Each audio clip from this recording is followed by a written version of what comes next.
एक बार गुरुजी अपने ड्राइवर को लेकर कहीं बाहर जाते हैं सत्संग के बाद। वो ड्राइवर को कहते हैं तुम ड्राइव करते जाओ, मैं यहाँ भी दिखाऊंगा, वहीं तक चलते जाओ। गुरुजी ड्राइवर को लेकर बहुत दूर निकल जाते हैं और बाजार की तरफ।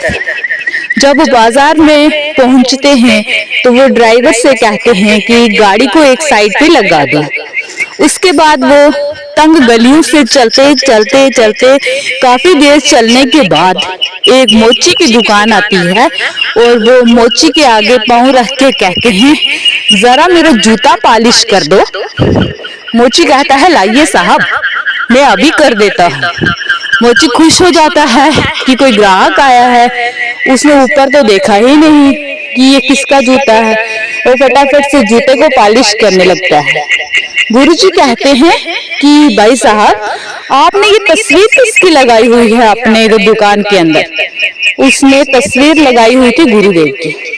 वो कहता है साहब, ये मेरे गुरुजी हैं, मैंने उनकी तस्वीर लगाई हुई है और सुबह सबसे पहले इनको प्रणाम करता हूँ और इनका आदर सत्कार जैसे मतलब कि पूजा करता हूँ और उसके बाद ही अपनी दुकान की शुरुआत करता हूँ अपने काम की।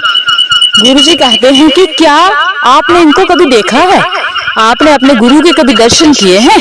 वो कहता है नहीं साहब, इतने भाग्य कहाँ, इतनी किस्मत कहाँ, मेरे पास तो कभी इतने पैसे ही नहीं हुए कि मैं अपने गुरु के दर्शन करने निकलता। पैसों की कमी के कारण जा ही नहीं पाया। वो बहुत दूर रहते हैं ना मेरे घर से, और मैं कभी अपने काम के सिलसिले से भी बाहर नहीं जा सका, इसीलिए मैंने कभी इनके दर्शन नहीं किए। लेकिन इस तस्वीर के मैं रोज दर्शन करता हूँ और इन्हें प्रणाम करता हूँ, अपने आसपास समझता हूँ तो मन खुश रहता है।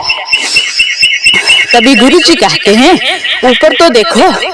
जैसे ही मोची ऊपर देखता है तो वो हैरान दंग रह जाता है, वो डाह मार के रोने लगता है।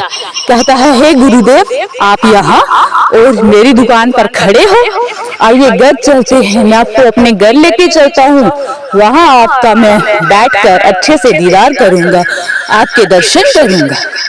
गुरुजी कहते हैं नहीं साहब, मैं नहीं चल सकता, मुझे तेरे दर्शन करने थे कि मेरा ऐसा भक्त कहाँ रहता है, ऐसा शिष्य कहाँ रहता है जो सिर्फ फोटो की वजह से ही मुझे देखता है और असल में कभी मेरे दर्शन नहीं कर पाया। कहने का अर्थ ये है कि गुरु को पता होता है कि कौन मुझे कहाँ याद कर रहा है, क्योंकि गुरु तो बहुत पहुंची हुई चीज होते हैं। गुरु साक्षात परमात्मा का ही स्वरूप होते हैं।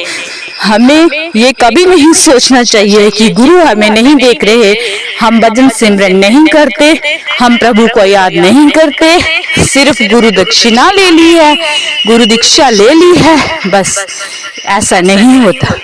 गुरु आपके मन की आवाज को सबसे पहले सुनते हैं और गुरु आपकी हर तरह से रक्षा करते हैं, चाहे वो आपकी आर्थिक हो, सामाजिक हो या ईश्वरीय हो।